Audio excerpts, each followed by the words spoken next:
de Dieu et Dieu va produire les choses en leur saison. Voilà. Donc, ça montre que dans Jean chapitre 1, là, alors je vais vous le lire dans la version Semeur, avant de faire un commentaire dessus. Jacques 1, verset 4. Mais il faut que votre endurance, alors il y en a beaucoup qui ont défini la patience, l'endurance, l'endurance, très bien, mais il faut que votre endurance aille jusqu'au bout de ce qu'elle peut faire pour que vous parveniez à l'état d'adulte. Et soyez plein de force, des hommes auxquels il ne manque rien. Donc ça montre clairement que l'impatience, c'est l'immaturité. Voilà. Donc quand on est impatient, on est immature. On est un bébé. Alors je vous lis la même chose dans la version parole vivante.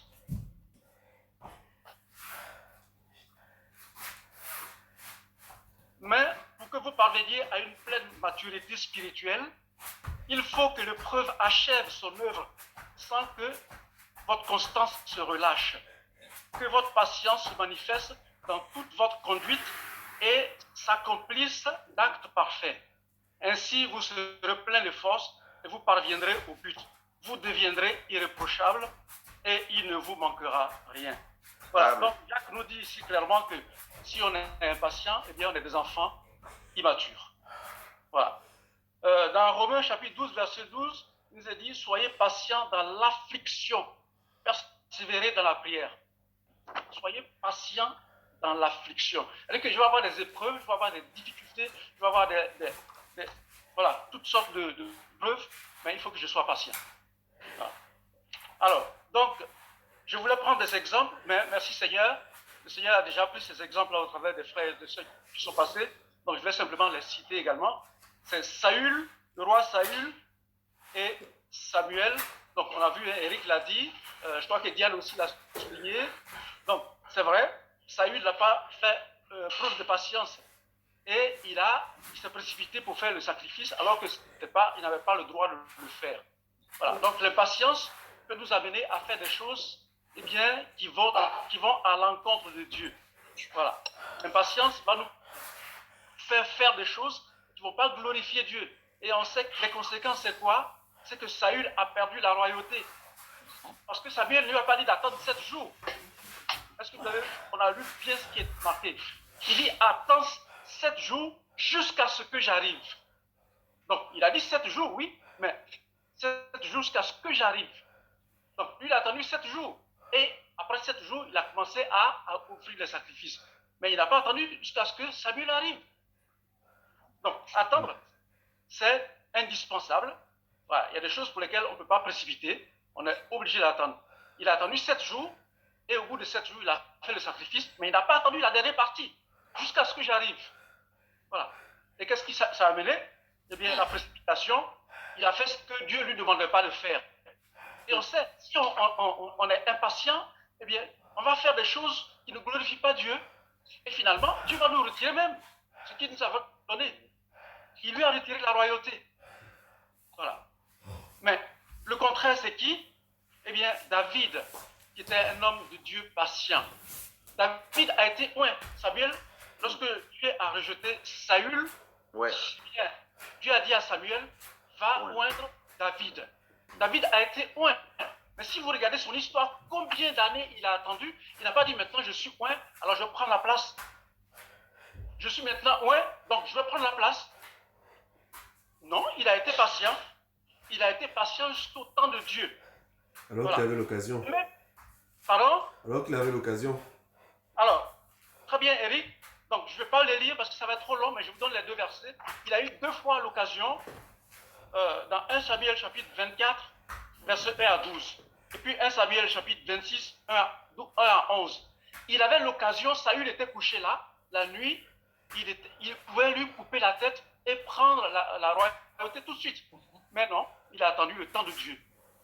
Et c'est ce qui manque souvent dans nos vies. Parce que nous voulons tout faire avec précipitation. Voilà. Donc, bien aimés, soyons patients. Et la Bible nous dit que Moïse est l'homme le plus patient du monde. Mais vous savez ce qui est arrivé à Moïse, bien-aimé? Ouais, j'ai noté ça aussi. Est-ce que vous savez ce qui est arrivé? La Bible nous dit, c'est Dieu qui dit, Moïse est l'homme le plus patient du monde. Mais qu'est-ce qui est arrivé à Moïse? Et ça, on va le lire dans Nombre, chapitre 20.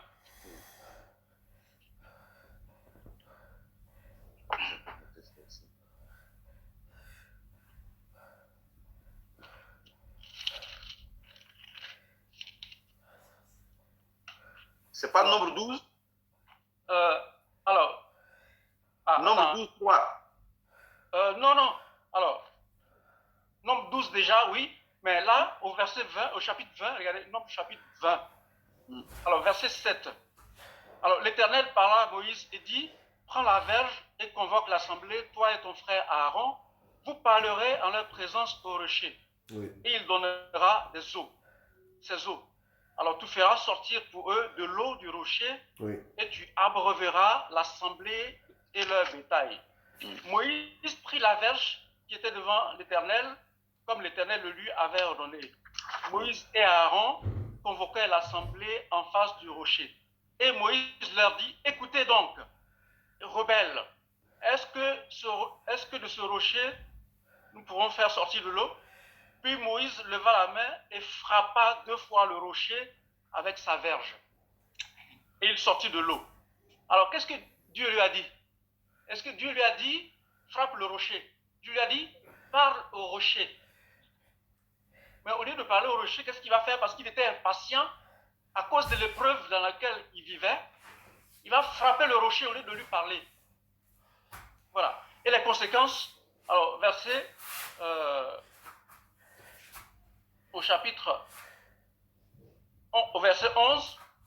11, alors l'Éternel dit à Moïse, parce que vous n'avez pas cru en moi, vous me sanctifiez aux yeux des enfants d'Israël, vous ne ferez point entrer cette assemblée dans le pays que je lui donne.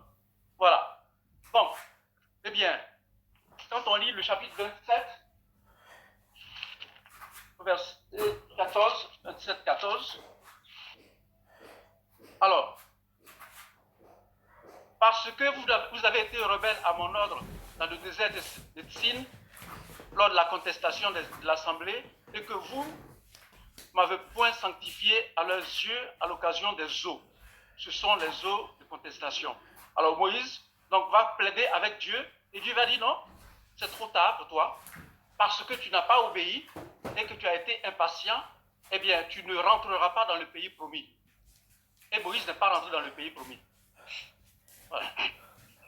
Donc, bien aimé, voilà ce que j'avais à dire ce matin, c'est que la patience, ça fait partie du fruit de l'esprit, c'est pas en vain. C'est le contraire de l'impatience. Alors, réfléchissons à cela et que le Seigneur nous donne sa patience. Amen. Amen. Amen. Amen. Merci beaucoup, mon frère. Merci.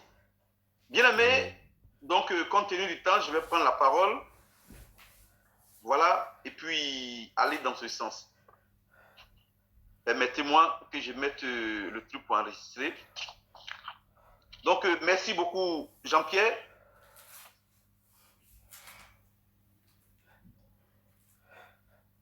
Merci, mon frère, pour tous ces éclairages. Merci à vous tous, ceux qui ont pris la parole avant.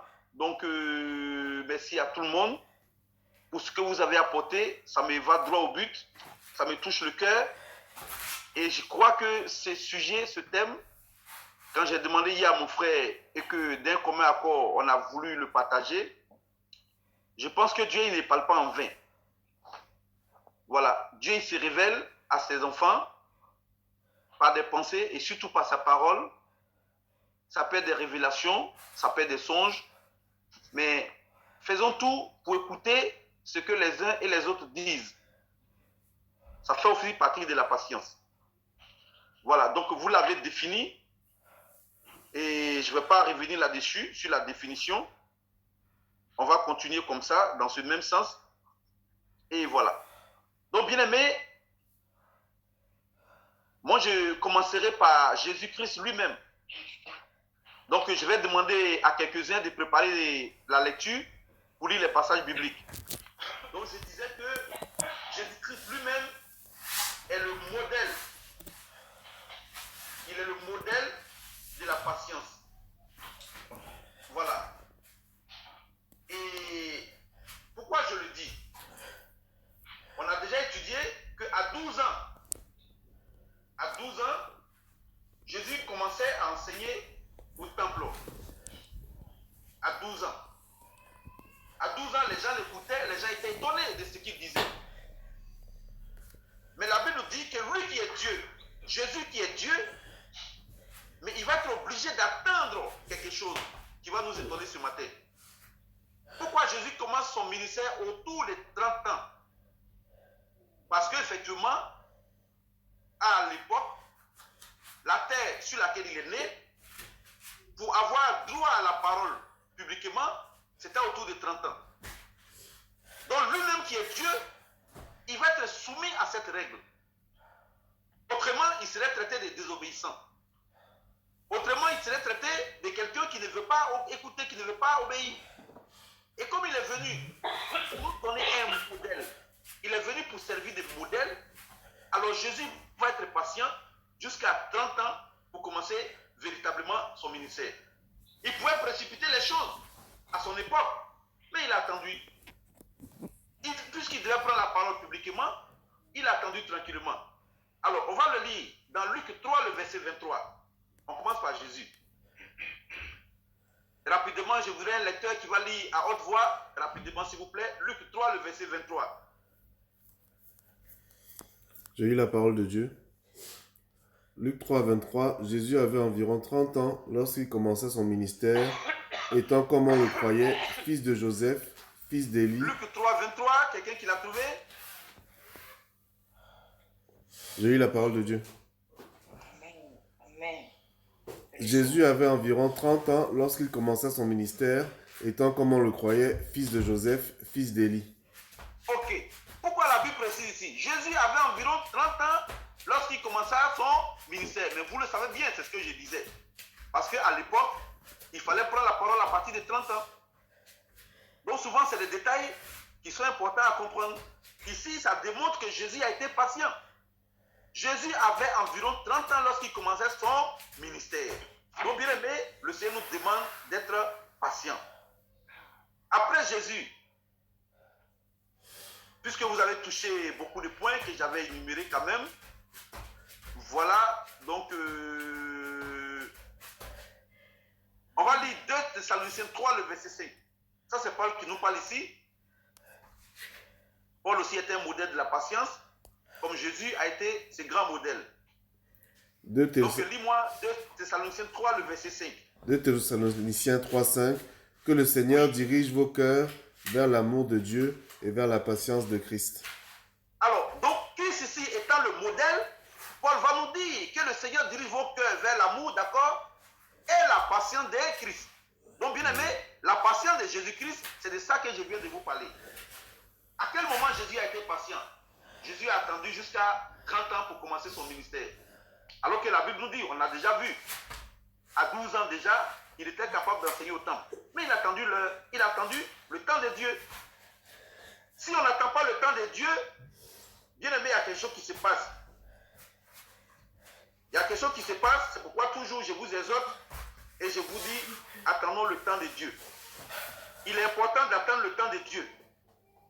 Il est important d'attendre le temps de Dieu. Pourquoi? Parce que si on n'attend pas le temps de Dieu, mes amis, il y a quelque chose de fatal qui se produit. Ça veut dire quoi? On va décider de faire des choses qu'on veut. Mais on le fait sans Dieu. On le fait sans Dieu. On le fait seul. C'est ça qui est triste. On le fait seul. Moi, je le dis encore, on ne peut pas aimer Dieu.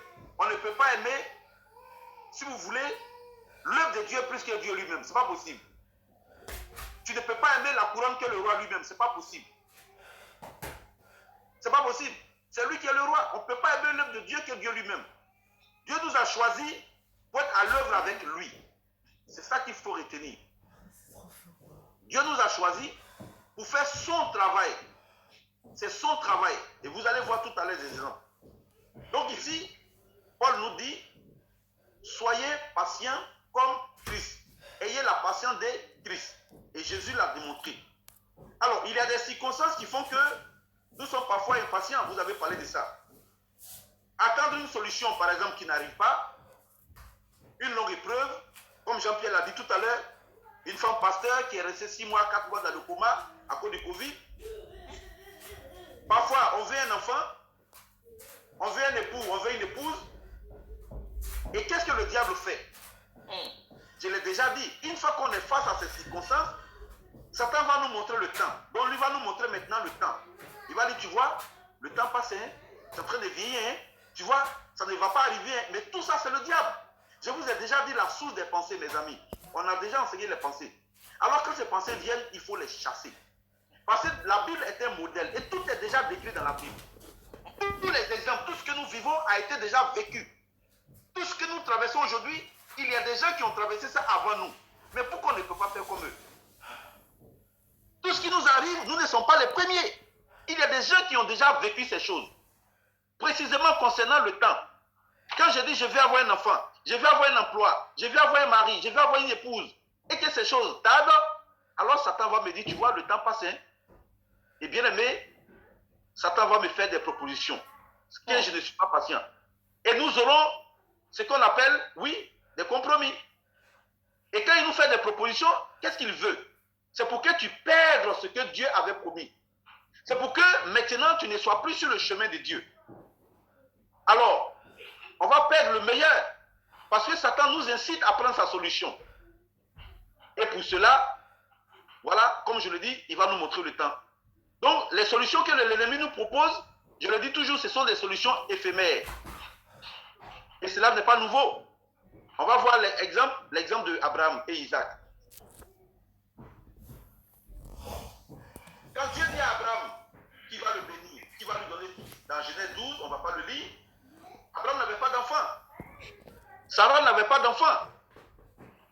Et à l'époque, Abraham avait 75 ans. Et bien aimé, le fait qu'il a été impatient, ça a retardé la bénédiction de Dieu. Et il a eu la promesse à 100 ans. Donc c'est 25 ans après que la promesse de Dieu s'est accomplie. Pourquoi? Parce que sa femme va introduire quelque chose dans sa vie. Je n'accuse pas les femmes, les mamans. Mais ici, c'est le fruit de l'impatience.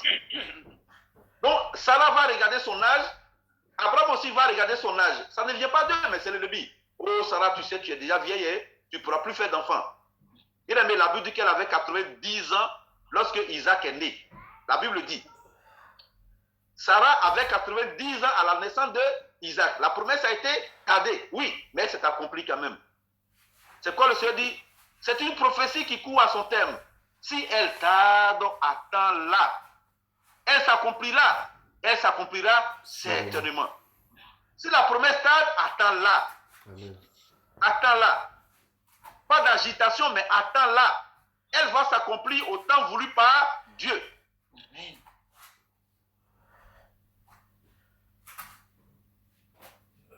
Sarah va dire, je suis déjà vieille. Et d'ailleurs même, je suis stérile. Qui lui a dit qu'elle est stérile? Prenez Genèse 16, le verset 1 à 2. Genèse chapitre 16, le verset 1 à 2. Voilà comment Satan arrive parfois à nous détourner. Elle va se dire ici, je suis stérile, donc je ne peux pas avorter. Pourquoi? Parce qu'elle a regardé l'âge, elle a regardé le temps, elle a vu. Et elle va dire ici, moi ce n'est plus la peine, je ne peux pas enfanter parce que je suis une femme stérile. Mais qui lui a dit qu'elle est stérile? Genèse 16, 1 à 2. Mais voici l'origine de la situation que les enfants d'Israël vivent au nu. Oui, lis le verset 1 à 2. Sarai, femme d'Abraham, ne lui avait point donné d'enfant. Elle avait une servante égyptienne nommée Agar. Et Sarai dit à Abraham, voici, l'Éternel m'a rendu stérile. Voilà, l'Éternel m'a rendu stérile. Pourquoi tu dis Dieu t'a rendu stérile? Tu as appris ça où? Tu as eu quelle révélation? Depuis quand Dieu t'a dit que toi, je t'ai rendu stérile? Voilà la réalité, mes amis. Voilà comment l'ennemi arrive à nous détourner de la vision. Qui t'a dit que Dieu t'a rendu stérile? Si ce n'est pas Satan qui peut donner ces méchantes pensées, continue mon frère. Et Sarah dit à Abraham, voici l'Éternel m'a rendu stérile. Viens, je te prie vers ma servante. Peut-être aurai-je par elle des enfants. Abraham écouta Sarai, la voix de Sarai. Oui, on connaît la suite. On connaît la suite. Abraham va prendre Agar. Et d'où aujourd'hui tous les problèmes que nous vivons, tous les problèmes que traverse Israël, tous les problèmes que traversent les descendants d'Abraham. Parce que Dieu lui a dit, je vais te bénir, je vais te donner des enfants. S'il avait attendu le temps de Dieu, Israël ne serait pas en train de vivre la guerre qu'elle vit aujourd'hui. Mais non, elle a introduit une autre sémence. Elle a introduit quelque chose d'autre qui n'était pas dans le plan de Dieu. Et ça, c'est écrit noir et blanc dans la Bible. Noir sur blanc. C'est clair. Ce n'était pas dans le plan de Dieu, mais comme Dieu ne nous condamne pas à cause de son amour, sa miséricorde, ben il va dire, ok, mais vous allez assumer les conséquences après. Les conséquences de l'impatience ici, c'est ce que le peuple d'Israël traverse aujourd'hui. C'est ce que les enfants d'Abraham vivent aujourd'hui. Donc, bien aimé, comme je le dis, quand on n'est pas patient, on va faire ce qu'on veut, mais sans Dieu. Prenons maintenant Nombre 12 et on va voir l'exemple parfait des enfants d'Israël quand ils étaient dans le désert. Ça m'a marqué. Nombre 12, à partir du verset 15 jusqu'au verset 23. Eric, lis-les pas à pas pour que je les commente. Les enfants d'Israël, la Bible dit qu'ils étaient dans le désert. Dieu leur a dit, je vous conduis dans la terre promise. C'est Dieu qui dit, je vous conduis. C'est Dieu qui dit, je vous dirige. C'est Dieu qui dit, je suis devant vous. À moins que je pense que je peux conduire plus que Dieu. Mais c'est Dieu qui dit, je vous conduis à la terre promise. C'est moi le chemin. C'est moi qui vous dirige. Qu'est-ce qui va se passer? Nombre 12. La Bible dit qu'il y avait le soleil qui les frappait. Il y avait aussi le froid la nuit. Mais les enfants d'Israël ont été patients. Et malheureusement, ceux qui n'ont pas été patients sont restés au désert. Tout à l'heure, le secrétaire Jean-Pierre a touché le cas de Moïse. Ceux qui n'ont pas été patients, on va voir ce qui leur est arrivé. Bien aimé, lis-le. À partir du verset 15. Nombre 12, verset 15, c'est ça? Oui. Nombre 9, j'ai dit bien Nombre 9. Nombre chapitre 9, pardon. Nombre 9 à partir du verset 15. Oui. 14, 15. Le jour où le tabernacle fut dressé, la nuée couvrit le tabernacle et la tente d'assignation. Et depuis le soir jusqu'au matin, elle eut sur le tabernacle l'apparence d'un feu. Il en fut continuellement ainsi, la nuée couvrait le tabernacle, elle avait la nuit l'apparence d'un feu. Quand la nuée se levait au-dessus de la tente, les enfants d'Israël partaient, et les enfants d'Israël campaient dans le lieu où s'arrêtait la nuée. Amen. Les enfants d'Israël partaient sur l'ordre de l'Éternel, et ils campaient sur l'ordre de l'Éternel. Ils campaient aussi longtemps que la nuée restait sur le tabernacle. Alors, ils campaient aussi longtemps que la nuée restait sur le tabernacle. Bien aimé, c'est ça, avoir les regards sur Dieu. Ils campaient aussi longtemps. Ça veut dire quoi? Ils ne voyaient pas le froid ni le soleil. Continue, on va voir. Que la nuée restait sur le tabernacle. Quand la nuée restait longtemps sur le tabernacle, les enfants d'Israël obéissaient au commandement de l'Éternel et ne partaient point. Quand la nuée restait peu de jours sur le tabernacle, ils campèrent sur l'ordre de l'Éternel et ils partaient sur l'ordre de l'Éternel. Ils campaient sur l'ordre de l'Éternel et ils partaient sur l'ordre de l'Éternel. Continue. Si la nuée s'arrêtait du soir au matin et s'élevait le matin, ils partaient. Si la nuée s'élevait après un jour et une nuit, ils partaient. Si la nuée s'arrêtait sur le tabernacle 2 jours ou 1 mois ou 1 année, les enfants d'Israël restaient campés et ne partaient point. Et quand elle s'élevait, ils partaient. Relis ce verset-là, relis-le bien. Si la nuée s'arrêtait sur le tabernacle 2 jours ou 1 mois ou 1 année, les enfants d'Israël restaient campés et ne partaient point. Quand elle s'élevait, ils partaient. Amen. Amen. Si la nuée s'arrête 2 jours, 1 mois, même 1 année, bien aimé, vous savez, ceux qui n'ont jamais vécu au désert, ils ne savent pas de quoi je parle, mais ceux qui ont fait un petit temps, moi j'ai fait un petit temps dans le nord du pays, ce n'est pas le désert, mais quand même, le matin, malgré que c'est l'Afrique où il fait chaud, mais le matin on avoisine les 4 degrés. Et le lendemain, dans la journée, on peut se retrouver à 40 degrés. Vous voyez la différence. Mais la Bible dit que même 1 mois, même 1 année, ils restaient là. Et ceux qui n'ont pas voulu écouter, qui ont précipité Moïse, et qui ont dit non mais Moïse, pourquoi ceci, cela? La Bible dit quoi? Ils sont tous restés au désert. Il n'y avait que 3 seuls. 3 personnes seulement qui sont rentrées à la terre promise. Pourtant, le plan de Dieu est que tous les enfants rentrent à la terre promise. Pourquoi ils sont restés au désert? Non, Moïse a trop duré sur la montagne. Venons, on va faire un veau d'or. Venons, on va faire autre chose. C'est Moïse là, il a trop duré. C'est comme ça qu'ils ont fait le veau d'or. Et ces jours-là, ils se sont massacrés. On connaît la suite. La patience de Dieu, elle nous donne les regards, la vision, et elle nous pousse à comprendre le plan et le timing de Dieu.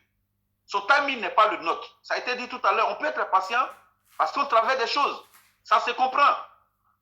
Ça se comprend. Mais à un moment donné, il faut s'interroger. Qu'est-ce que je fais concrètement? Voici des gens qui étaient dans le froid, des gens qui étaient sous le soleil, mais la Bible dit qu'ils attendaient même 1 an.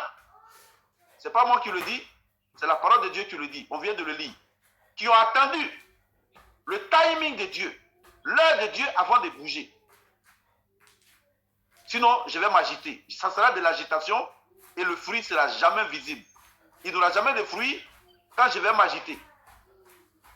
Le fruit est visible quand je fais ce que Dieu dit. Le fruit sera là quand je fais ce que Dieu a prévu. Le fruit sera là quand j'obéis à l'ordre de Dieu. Sinon, je vais obéir à mon cœur, je vais obéir à ma passion, je vais obéir à mes désirs. Je vais obéir à ce que je veux moi-même. Dans ce cas, je le fais sans Dieu. Les enfants d'Israël ont attendu et on a vu la suite. Donc ceux qui n'étaient pas patients, je l'ai dit déjà, on a vu la suite. Lui aussi, nombre 2, nombre 12, du moins le verset 3. Jean-Pierre a touché tout à l'heure, j'avais promis de revenir un peu là-dessus. Nombre 12, verset 3. Oui.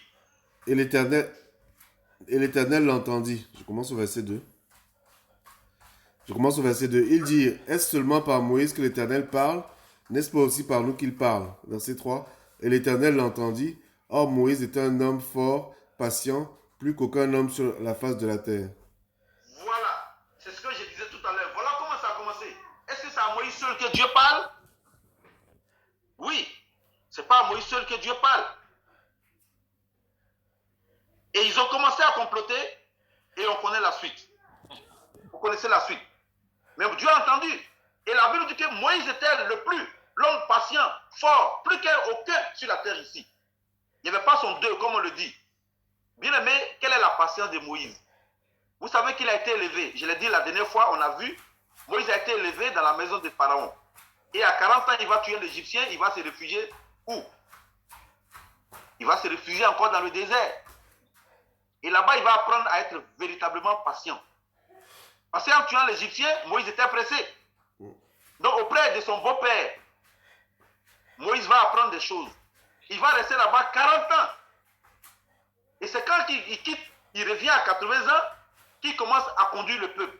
Mais très souvent, quand on ne se laisse pas convertir, transformer totalement, il y a des choses toujours qui vont se lever en nous. Quand le champ n'est pas totalement désherbé, les mauvaises herbes vont revenir. C'est pourquoi laissons-nous transformer, laissons-nous diriger totalement par le Saint-Esprit. Laissons le Saint-Esprit achever son œuvre dans notre vie. Laissons le Saint-Esprit achever son travail dans notre vie. C'est en ce moment qu'on sera converti. C'est en ce moment qu'on pourra dire, ce n'est plus moi qui vis. Ça, c'est Christ qui vit en moi. On aura désormais l'attitude de Christ. On va ressembler à Christ. On va faire ce que Christ veut. Et notre volonté va commencer par disparaître. Notre volonté n'aura plus de sens. Ce sera que la volonté de Dieu. Moïse ici a eu le temps d'avoir ce travail. Mais je pourrais dire que ce travail n'était pas totalement accompli pour Moïse. C'est pourquoi Moïse est resté au désert. Jean-Pierre l'a dit tout à l'heure, c'est pourquoi Moïse n'a pas été patient. Au lieu de parler au rocher, il a frappé le rocher. Et c'est à cause du peuple. Hein? Donc parfois le peuple fait que le serviteur de Dieu peut perdre patience et il peut dérouter. À cause du comportement, à cause du caractère, à cause de ce qu'il voit, s'il n'a pas vraiment laissé le Saint-Esprit, mais il peut parfois perdre patience parce qu'il est un homme comme tout le monde. Prends Psaume 106, le verset 32. La Bible va reparler de Moïse plus tard. En fait, quand David va comprendre quelque chose, puisqu'il sait toute l'histoire en ce qui concerne Moïse. Psaume 106, le verset 32. Psaume 106, 32. Ils irritèrent l'Éternel près des eaux de Mériba, et Moïse fut puni à cause d'eux. Voilà. Ils ont fait quoi? Relis-le s'il te plaît. Ils irritèrent l'Éternel près des eaux de Mériba, et Moïse fut puni à cause d'eux. Moïse a été puni à cause de qui? À cause d'eux. Voilà. Je ne vais jamais vous inventer un truc. Tout ce que j'ai dit, c'est écrit dans la parole de Dieu. Le peuple a souffert, le peuple a irrité Dieu, et Moïse a été puni à cause de ce peuple. La Bible dit, ils ont irrité Dieu. Finalement, c'est Moïse qui a été puni. Pourquoi? Parce que Moïse aussi n'a pas été patient. Donc, leur conduite, leur caractère, tout ce qu'ils ont fait, ça a poussé Moïse à sortir de ses gants, comme on le dit, à dire des propos qu'il ne devait pas tenir. Et finalement, Moïse a perdu, il a tout perdu, lui qui devait diriger le peuple. Lui à qui Dieu a dit, j'ai entendu la souffrance de mon peuple, je t'envoie pour que tu le conduises à la terre promise. Moïse va rester malheureusement au désert à cause du peuple. Ce peuple a tellement irrité Dieu que Moïse se dit, mais attends, qu'est-ce qui se passe? Moïse va se mettre en colère et finalement, il va rester au désert. Bien aimés, évitons ce genre de choses. Soyons des enfants dociles, des enfants doux, calmes. Puisque vous avez touché beaucoup de parties que j'ai énumérées, je vais aller vers la fin. Donc je disais aussi, en tant que responsable d'église, et ceci est valable pour tous les responsables, que tu sois responsable de maison, chef de famille, faisons nos efforts pour joindre à la foi la vertu. À la vertu la science, à la science la tempérance, et à la tempérance la patience. Alors, on va le lire dans 2 Pierre 1, le verset 5 à 7. Je crois que vous avez touché une partie, mais je lis tout. 2 Pierre chapitre 1, le verset 5 à 7. Ici, il est question de ceux qui servent. Mais moi, je vais au-delà. Je parle de tous les responsables. Tu es mère de famille, tu es père de famille, tu es chef d'entreprise. Alors, voici ce que le Seigneur te demande. Voici ce que le Seigneur attend de chacun de nous. Mon frère, dis-le. Amen. 2 Pierre chapitre 1, verset 5 à 7. 2 Pierre 1, 5 à 7. À cause de cela même, faites tous vos efforts pour joindre à votre foi la vertu la science, à la science la tempérance, à la tempérance la patience, à la patience la piété l'amour fraternel, à l'amour fraternel la charité. Amen. Amen. Donc voici ce qu'il nous demande. Et ça, c'est à nous de le développer, bien aimé. On l'a déjà dit, on a reçu le fruit, on a reçu le don, on a reçu la semence, mais à nous de l'entretenir pour qu'elle porte du fruit. Donc, si j'ai le Saint-Esprit en moi, je suis rempli du Saint-Esprit, alors je dois comprendre que le Saint-Esprit me demande d'être patient en ce qui concerne ma vie, en ce qui concerne les choses de Dieu. Parfois, je peux ne pas être patient pour ma vie, mais les choses de Dieu ne sont pas mes choses privées.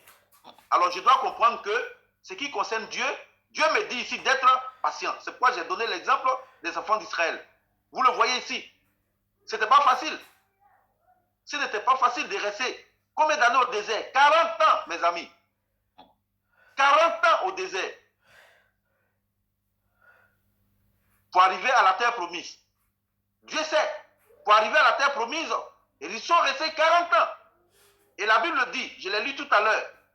Ouvrons vraiment nos oreilles pour comprendre ce passage de Nombre 9. 1 mois, 2 mois, même 1 an. Quand Dieu dit attendez, ils attendaient. 1 an, Dieu dit attendez, ils attendent. Ils ne peuvent pas faire ce qu'ils ont envie de faire. Finalement, ils ne font pas les choses de Dieu. C'est que c'est pour eux-mêmes. On va lire un autre passage. 1 Timothée 6, le verset 11. En ce qui concerne toujours les serviteurs de Dieu. Amen. 1 Timothée 6, verset 11. Oui. Pour toi, homme de Dieu, fuis ces Pour choses. toi, homme de Dieu, Fuis ces choses. fuis ces choses qui ne glorifient pas Dieu. Pour toi, homme de Dieu, fuis l'impatience. Pour toi, homme de Dieu, fuis les discours vains. Pour toi, homme de Dieu, fuis la vaine gloire. Fuis ces choses. Il faut fuir. La Bible dit fuis. La Bible n'a pas dit va te battre avec. Non, il faut fuir ces choses. Pour toi, homme de Dieu, pour toi, serviteur de Dieu, pour toi, servant de Dieu, fuis ces choses. Il faut fuir, a dit la Bible. La Bible n'a pas dit il y a un autre chemin. La Bible ne nous dit pas ici il y a une autre technique. La Bible ne dit pas ici il y a une autre possibilité. La Bible dit fuis ces choses. Donc évite-les en un mot. Évite-les. Fuis-les. Continue. Pour toi, homme de Dieu, fuis ces choses et recherche la justice, la piété, la foi, la charité, la patience, la douceur. Amen. Fuis Amen. ces choses et recherche quoi? Recherche la justice, la piété, la foi, la charité, la patience, la douceur, la patience. Recherche ça. Le reste là, il faut fuir. Je voudrais encore qu'on relise aussi Jacques. Ça, c'est le conseil pour aller à la conclusion et terminer sur Jésus. Jacques 5, le verset 7 à 12. Jacques 5, verset 7 à 12. Oui. Soyez donc patients, frères, jusqu'à l'avènement du Seigneur. Soyez donc patients, frères, jusqu'à l'avènement du Seigneur. Oui. Voici, le laboureur attend le précieux fruit de la terre, prenant patience à son égard. Amen. Ça a été dit. Continue. Amen. Jusqu'à ce qu'il ait reçu les pluies de la première et de l'arrière-saison. Oui. Vous aussi, soyez patients, affermissez vos cœurs, car l'avènement du Seigneur est proche. Ne vous plaignez pas. Affermissez vos cœurs, car l'avènement du Seigneur est proche. Affermissez vos cœurs. Affermissez vos cœurs, car l'avènement du Seigneur est proche. Amen. Oui. Continue. Affermissez vos cœurs, car l'avènement du Seigneur est proche. 11, hein? Oui, oui. Ne vous plaignez pas les uns des autres, frères, afin que vous ne soyez pas jugés. Voici le juge est à la porte. Ne vous plaignez pas les uns des autres, afin que vous ne soyez pas jugés. Continue. Voici le juge est à la porte. Prenez mes frères pour modèle de souffrance et de patience, les prophètes qui ont parlé au nom du Seigneur. Alors, prenez qui? Prenons le modèle. Modèle de qui? Modèle des prophètes et de patience. La souffrance et de patience, les prophètes qui ont parlé au nom du Seigneur. Voici comment les personnes qui ont parlé au nom du Seigneur avant nous étaient patients. Donc, bien aimés, nous ne sommes pas les premiers, nous ne serons pas les derniers. L'évangile est arrivé jusqu'à nous. Mais la Bible dit quoi ici? Prenez mes frères pour modèle de souffrance et de patience, les prophètes qui ont parlé au nom du Seigneur avant nous. Oui. Voici le modèle. Vous avez vu comment Jérémie, combien d'années Jérémie a fait pour faire passer le message? Comment Esaïe, comment tous ces prophètes qui étaient avant nous, qui ont servi de modèle. Comment Jésus lui-même qui est Dieu a servi de modèle. Je l'ai dit au début. Comment il a attendu 30 ans. Il pouvait parfois en lui. Mais il a attendu le temps de Dieu. Jésus est le modèle parfait. Verset 11. Oui. Voici, nous disons bienheureux ceux qui ont souffert patiemment. Vous avez entendu parler de la patience de Job et vous avez vu la fin que le Seigneur lui accorda. Car le Seigneur est plein de miséricorde et de compassion. Amen. Amen. Je relis le verset 11. Voici, nous disons bienheureux ceux qui ont souffert patiemment, donc ceux qui étaient toujours patients même dans la souffrance. Et il dit quoi? Vous avez entendu parler de la patience de Job. Vous avez vu aussi la fin que le Seigneur lui a accordée. Bien aimé, la Bible dit que Job était rassasié des jours. Amen. Job, il a eu tout ce qu'il a perdu. Sans se plaindre. Sans dire, mais Dieu, pourquoi? Non. Mais Job a tout retrouvé. Et la Bible dit que Job était rassasié des jours. Et ce n'est pas moi qui le cite encore. La Bible cite ici Job encore comme un modèle. Il n'y a rien de nouveau. La Bible le cite ici comme un modèle. La Bible cite Job ici comme un modèle. Et ça me réjouit. Ça me réjouit parce que je me dis, il n'y a rien de tel. Il n'y a pas un autre exemple, il n'y a pas meilleur que la vie de Job ici. Et tout ça, c'est le fruit de la patience. Bien aimé, pour terminer, on va lire 2 Pierre 3, le verset 9. Je l'ai dit, Jésus-Christ est le modèle par excellence. Jésus est notre modèle. La patience de Jésus nous conduit à avoir tout. 2 Pierre 3, le verset 9. 2 Pierre 3, 9. Le Oui. Seigneur ne tarde pas dans l'accomplissement de sa Bien aimé, promesse. le Seigneur ne tarde pas dans l'accomplissement de tout ça. Oui. Dans l'accomplissement de sa promesse, comme quelques-uns le croient. Mais il use de patience envers vous, ne voulant pas qu'aucun périsse, mais voulant que tous arrivent à la repentance. Amen. Bien aimé. Je vais le lire encore. Je le relis. La Bible dit quoi? Le Seigneur ne tarde pas dans l'accomplissement de la promesse comme quelques-uns le croient. Voilà. Ne soyons pas de ceux qui croient que Dieu tarde. La Bible dit que quelques-uns le croient. Ne faisons pas partie de ceux qui pensent que Dieu tarde. Non. Mais la Bible dit quoi? Il use de patience envers vous, donc envers le monde entier, envers nous tous. Ne voulant pas qu'aucun périsse, mais voulant que tous arrivent à la repentance. Donc Christ même est patient. Il pourrait venir aujourd'hui. Et il sait que s'il vient maintenant, c'est une poignée. Alors qu'il est mort pour l'humanité. Il sait que s'il vient maintenant, parce que bien aimé, le salut, ça ne sera pas du favoritisme. À l'arrivée de Jésus, il dit, je prends ceux qui sont habillés en vêtements blancs, sans tache, ni ride, ni défaut. Bien aimé, s'il arrive, que ce jour-là, ton vêtement est taché, tu vas rester. Donc Jésus connaît le cœur, il connaît la vie de chacun de nous. C'est pourquoi il est patient et il attend que tous, on puisse laver nos vêtements. Et Jésus regarde, il attend l'opportunité. Et il va regarder et qu'il va voir que tous les vêtements sont blancs, bien aimés. En une seconde, on sera tous enlevés. Et ça, c'est la volonté de Dieu. C'est Christ qui a payé le prix. C'est lui qui est mort à la croix. Celui qui a enduré la souffrance. Si lui, il est patient, pourquoi nous, on ne peut pas être patient? Lui qui sait, qui a préparé sa place et qui dit, je viens vous chercher. Bien aimé, quand on lit la fin de tous les évangiles, la Bible dit, Jésus dit, je m'en vais au Père. Je vais vous préparer une place et je reviendrai vous chercher. Et dans l'écriture ici de Pierre, dans 2 Pierre 3, le verset 9, la Bible dit que c'est même Jésus qui dit, je viens vous chercher. La Bible dit qu'il est patient. Waouh! Jésus qui dit, je viens pour vous chercher pour le salut de votre âme est patient. Alors au moment opportun, je viendrai vous prendre.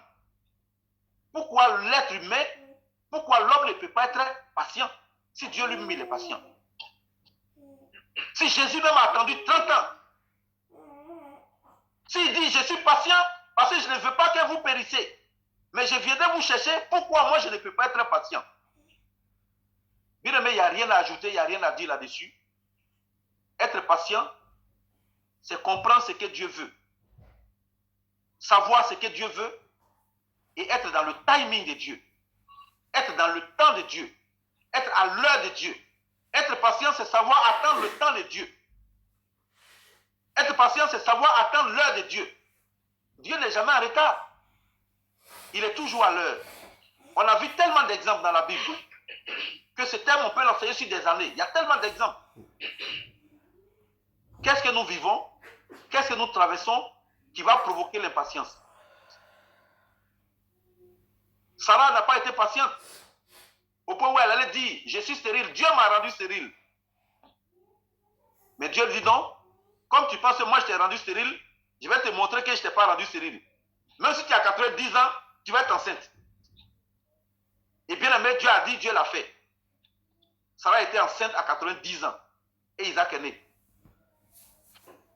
Donc pourquoi on ne peut pas être patient? L'œuvre de Dieu là, ce n'est pas notre champ. Je le dis encore, ce n'est pas mon porte-monnaie. Je peux ouvrir mon porte-monnaie, prendre ce que je veux, le dilapider comme je veux. Mais quand il s'agit de l'œuvre de Dieu, je dois dire, Seigneur, qu'est-ce que tu veux? Comment je le fais? Qu'est-ce que tu attends? Et je vais au rythme de Dieu.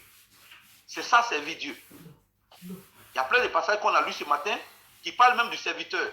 On le voit ici, dans Timothée. Il dit, serviteur de Dieu, servant de Dieu, vous devez être patient. Comme Christ a été patient. Jésus pourrait dire, ah non, non, non, non, moi je suis Dieu. Je suis né ici en Israël, je dois tout changer. Vous voulez quoi? Je vais attendre 30 ans pour commencer mon ministère? Pas du tout. Je suis venu pour sauver l'humanité. Je suis déjà grand, je vais commencer. Non. Luc 23, 23 qu'on a lu, Jésus a été patient. Il a attendu l'heure, il a attendu le temps, et c'est comme ça qu'il a commencé son ministère. Alors bien aimé, je voudrais vraiment attirer l'attention de tout le monde. Le travail de Dieu, je le dis encore, ce n'est pas mon travail de maison, ce n'est pas mon travail personnel, ce n'est pas mon champ, c'est le champ de Dieu. Et ce que Dieu attend de nous, c'est de comprendre. Et je bénis son nom pour l'unité dans ce groupe. Je bénis son nom. Le fait qu'on est unis de cœur et que le Saint-Esprit fait ce travail au milieu de nous. Alors, bien-aimés, encourageons-nous. Et s'il y a une situation qui pouvait créer l'impatience, encourageons-nous. Encourageons-nous. Ce n'est pas le fait de dire « Ah non, moi je suis patient, toi tu n'es pas patient », ce n'est pas important. On n'est pas là pour se juger, on n'est pas là pour s'accuser, mais on est là simplement pour que Dieu se glorifie. Et je le dis, le travail de Dieu que nous faisons, chacun, je dis bien chacun aura sa récompense. Chacun aussi aura son salaire. On a vu tout à l'heure Moïse qui est resté au désert, puni à cause de la faute, enfin, par la faute du peuple. À cause du peuple, Moïse est puni. Donc, je ne voudrais pas que tu sois puni par ma faute. Mais je ne voudrais pas non plus être puni par ta faute. Alors, comprenons ces choses et prions Dieu. Soyons sereins parce que Dieu a voulu que ce groupe naisse. Il a voulu que cette église naisse. On a vu. On a déposé les papiers. Une semaine après, on avait tout. Agrément tout. Donc, Dieu veut. Dieu est au centre de ce que nous sommes en train de faire. Alors, allons à son rythme et prions de sorte que Dieu se glorifie dans tout ce que nous allons faire. Que toute la gloire lui revienne. Merci Seigneur de ce que tu nous as fait grâce, de ce que maintenant nous allons comprendre, ce que tu attends et ce que tu veux. Père, nous savons que la patience, elle est très très importante et même indispensable pour ton œuvre et pour la marche de chacun de nous. Alors s'il te plaît Seigneur, pardonne-nous si à un moment donné on n'a pas été patient. Pardonne-nous si à un moment donné on a eu des conduites impatientes. Nous te demandons tous pardon. Aide-nous Seigneur à revenir à toi. Aide-nous à revenir à l'essentiel.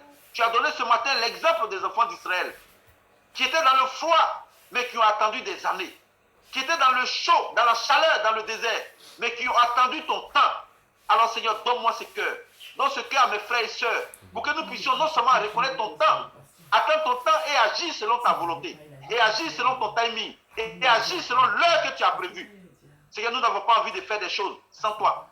Alors faire les choses sans toi, c'est faire selon ton temps. Faire les choses sans toi, Seigneur, c'est faire ce qu'on veut. Mais faire les choses avec toi, c'est faire ce que tu as prévu. C'est faire ce que tu attends. C'est faire, Seigneur, selon ton timing.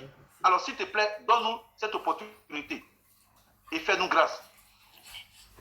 Touche le cœur de chacun. Que nous ayons des yeux spirituels, des oreilles spirituelles pour entendre et savoir ton heure, Seigneur. Et faire ce que tu as prévu. Que toute la gloire te revienne parce que tu te souviens de chacun.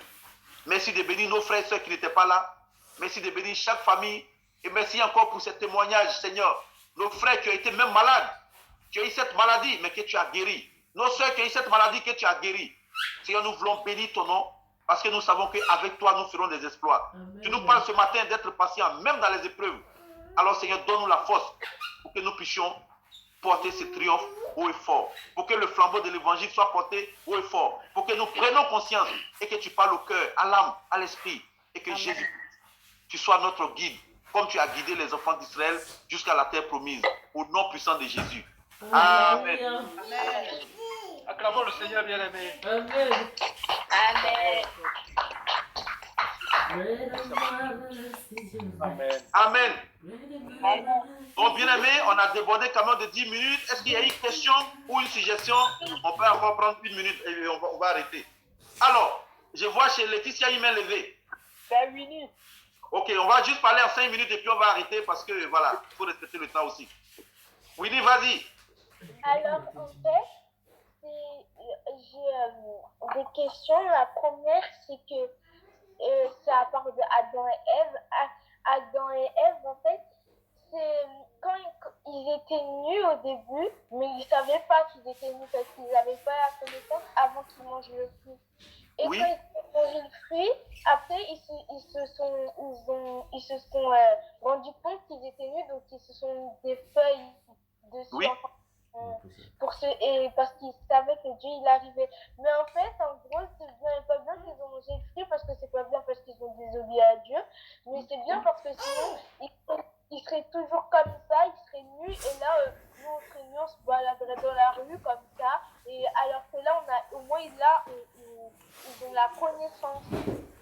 D'accord. Alors, ma fille, vous avez compris ce que Winnie a dit? Oui, oui. Alors, elle dit que si Adam n'avait pas mangé le fruit, peut-être il n'allait jamais savoir qu'ils sont nus. Donc, nous aussi, on allait être nus. Non, ma fille, c'est pas ça. Il faut comprendre que le fait qu'ils ont mangé le fruit, ça fait partie de l'impatience. Parce que Dieu faisait les choses selon son temps. Dieu faisait les choses selon le temps qu'il a prévu. Il va arriver un temps où Dieu même va ouvrir les yeux, où Dieu même va les habiller. La preuve, c'est Dieu qui les a habillés. La preuve, quand ils étaient nus, la solution qu'ils ont trouvée, est-ce que c'était une solution? Non. Donc, ça veut dire qu'on n'est pas capable de trouver les solutions nous-mêmes. Parce que quand Satan les a blagués, c'est ça, ma fille, merci d'avoir posé la question. Quand Satan les a blagués pour dire manger le fruit, ils ont écouté Satan, ils n'étaient pas patients. Ils ont mangé le fruit, ils se sont trouvés dans un problème et Satan n'était pas capable de leur trouver la solution. Il a fallu que Dieu lui-même vienne encore intervenir pour qu'ils aient la solution. Sinon, effectivement, ils ne savaient jamais qu'ils étaient nus. Et si même on était nus aujourd'hui, on n'allait jamais savoir qu'on était nus. Parce que c'est Dieu qui développe la pensée. Voilà. Donc ici, c'est parce qu'ils étaient impatients que finalement, les yeux se sont ouverts et ils ont trouvé un problème. En fait, ils ont créé un problème. Le fait de voir qu'ils sont nus, c'est devenu un problème pour eux-mêmes. Et qui a créé ce problème? C'est eux. Donc ils vont créer un problème dont ils ne sont pas capables de résoudre. Satan va les pousser à créer un problème et Satan ne va pas leur donner la solution. Et non plus, ils n'ont pas la solution au problème qu'ils ont créé. Et comme Dieu est l'amour, Dieu va venir aider. Tu vois? C'est pourquoi il faut écouter Dieu. C'est pourquoi il faut faire ce que Dieu veut. C'est pourquoi il faut attendre le temps de Dieu. Tu comprends maintenant? Oui. D'accord. Même nos enfants posent des questions pertinentes. Ça, c'est intéressant. Merci, Winnie. Merci pour la question. Et Zénas, si tu permets, Oui? Colette est venue avec un gros souci dans son cœur parce que Rosemary, pour laquelle elle avait déjà demandé la prière, est en train de lutter contre la mort maintenant parce que ses poumons, je ne sais pas si elle est dans le coma, mais ses poumons sont devenus infectés. Et je pense qu'elle a le Covid. C'est ça? Enfin, elle avait un problème de poumon et elle est sous respiration artificielle. Et on a dû peut-être la plonger dans le coma pour qu'elle ne souffre pas. Donc, comme on a eu ce témoignage ce matin de cette dame qui en est sortie, que notre frère Jean-Pierre et aussi Marceline, par leur foi, la prière, en sont sortis. Si vous voulez bien nous aider à prendre aussi la victoire pour Rosemary. Voilà. Amen. Amen. Amen. D'accord. Ok. Bien aimé, on va prier pour cette sœur. Et elle a quel âge maintenant, Rosemary? 74 ans, je crois. Combien? 74. D'accord. Et sa fille qui est l'amie de Colette, elle a quel âge? Alors, Véronique, elle a 52 ans. Elle est dévastée, elle n'en peut plus. Et son père est venu. Son père n'a pas parce qu'il s'entend pas. Son père est retourné dans sa maison un jour et il est revenu en pleurs le lendemain. Voilà. La famille est dévastée. Véronique, elle s'accroche au Seigneur, mais c'est assez récent. Ok. Ce matin, j'ai prié, j'ai lutté contre la mort et tout, mais voilà, je peux le faire ensemble. Voilà. D'accord. Mais on bénit le Seigneur de ce qu'il est capable encore de nous guérir, de nous sortir de tout. Donc, bien aimé, donc vous avez écouté le témoignage de Jean-Pierre. Hein? C'est une femme pasteur, mais qui est restée près de 4 mois dans le coma. Et Jésus lui a fait grâce, elle est revenue à la vie. Quand vous voyez Laetitia là avec ce sourire, vous ne pouvez pas imaginer. Hein? Laetitia aussi, elle a eu le Covid, mais on ne sait même pas. Voilà, même Winnie qui a posé la question, elle a eu aussi. Donc, comme je le dis, bon, ben voilà, toute la famille a eu, mais vous les voyez là. Elle dit, mais Zéna, je peux aller travailler, hein, c'est parce qu'ils m'ont dit d'arrêter. Donc, moi, j'ai béni Dieu de ce que, voilà, que le Seigneur nous fait grâce. Donc, bien aimé, on va prier pour Marie-Rose. Amen. Et que Dieu lui fasse grâce. Et que vraiment, le Seigneur intervienne dans cette famille et qu'il se rappelle surtout à eux. Parce que c'est ça aussi. Quand Dieu guérit les gens, il faut que les gens soient reconnaissants en retour, simplement. Oui. Pour dire, Seigneur, merci, toi, tu m'as guéri. Mais parfois, c'est difficile quand les gens sont guéris et qu'ils ne peuvent pas imaginer que c'est Dieu qui les a guéris. Donc, quand on prie pour ces personnes, il faut leur parler de Dieu. Quand vous demandez aussi les prières pour ces personnes, il faut leur dire, on prie Jésus pour vous. On demande la prière, on demande à Jésus de te guérir. Comme ça, la personne sait que c'est Jésus qui l'a guéri. Donc, bien aimé, prions et implorons vraiment la grâce de Dieu pour Marie-Rose. Prions pour elle. Amen. Seigneur, nous voulons bénir ton nom pour cette sœur Nous voulons te confier Marie, Seigneur. qui, en ce moment, oh mon Dieu, à travers des moments difficiles, que toi seul sais ce qu'elle vit, tu sais ce qui se passe dans son corps. Alors, Père, nous demandons vraiment de lui faire grâce. Nous supplions, Seigneur, de lui faire grâce. Souviens-toi d'elle, Seigneur, Rose, Seigneur, dans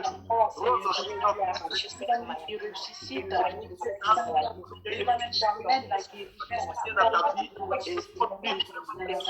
et ta foi, souviens-toi d'elle, souviens-toi d'elle au nom de Jésus. Souviens-toi de Rose.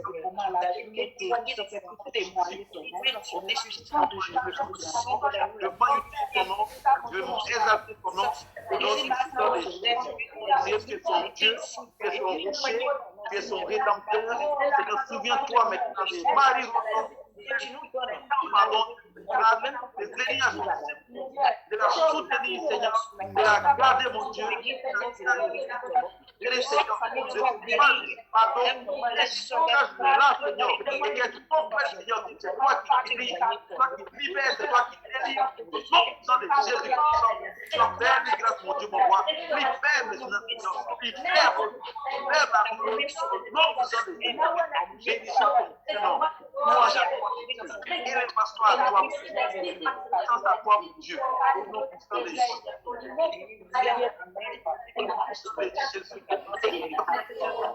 Moi, mon Dieu, Père, nous te supplions, nous implorons ta faveur, nous implorons ta grâce, nous implorons ta miséricorde, nous implorons ton amour, Seigneur, cette sœur, Rose, Seigneur, et viens à son secours, et la sortie de ses conditions.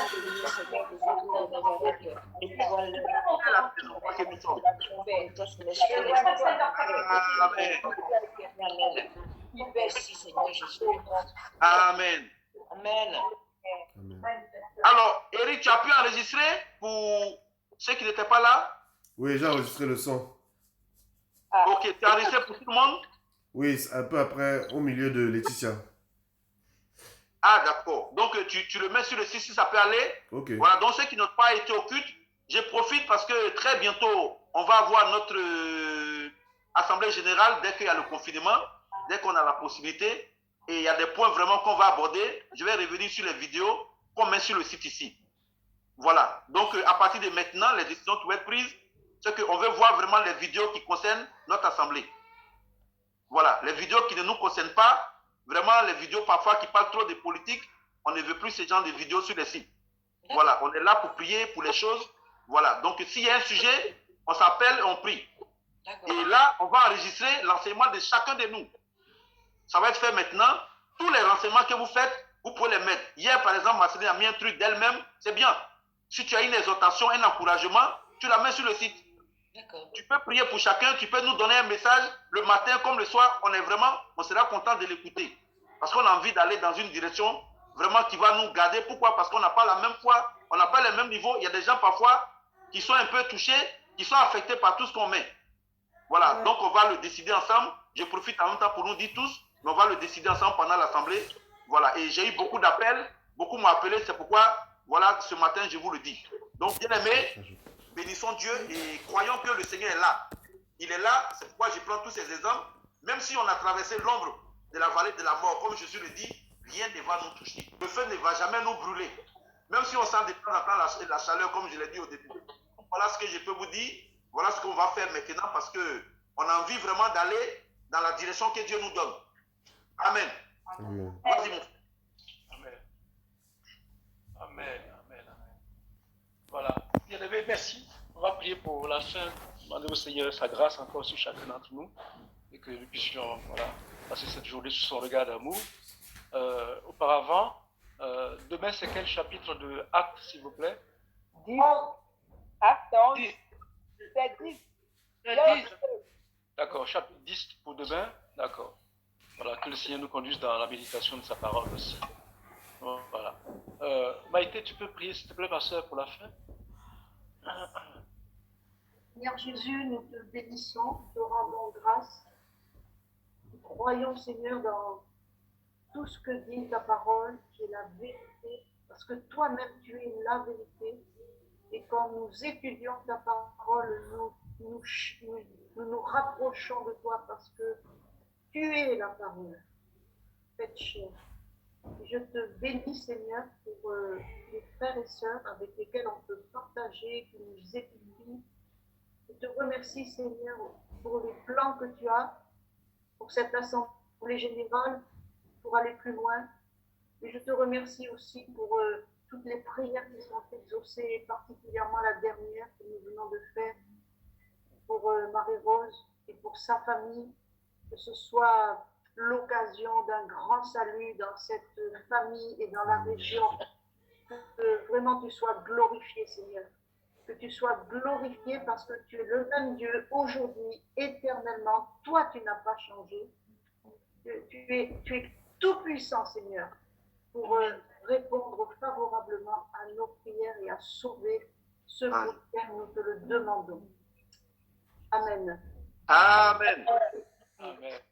Merci vraiment à vous tous. Donc, Eric va résumer, voilà, l'intervention de tout le monde. Prochainement, on va le faire. Si ce n'est pas la vidéo, on met l'audio, c'est bon comme ça. Et on va écouter ce que chacun a apporté comme enseignement. Donc, demain, ça va être fait encore dans ce qu'on va voir dans Actes chapitre 10. Et voilà, on va écouter tout le monde. Ça sera mieux comme ça parce que, voilà, on a aussi une église. Voilà, donc on peut s'écouter nous-mêmes. Merci, Seigneur. Et merci à vous tous. Dieu vous bénisse et bon appétit. Merci. Merci, bon appétit. Bon appétit à tout le monde. Shalom, shalom. Shalom. Donc, Inès, tu vas voir après tout à l'heure, hein, parce que tu es arrivé presque à la fin. Est-ce que... Allô, Inès, tu m'entends? Oui, je t'entends. Ouais, donc tu verras tout en audio. Parce que comme tu l'as demandé, ça a été fait là. Tu verras tout en audio. D'accord. Ok, très bien, merci. Moi Merci aussi, beaucoup. oui, j'avais une petite partie, mais à chaque fois, les gens m'appelaient, donc ça s'est coupé. D'accord. Merci Amélie d'être là. Merci, papa. Béni, oui. Amen. Amen. Et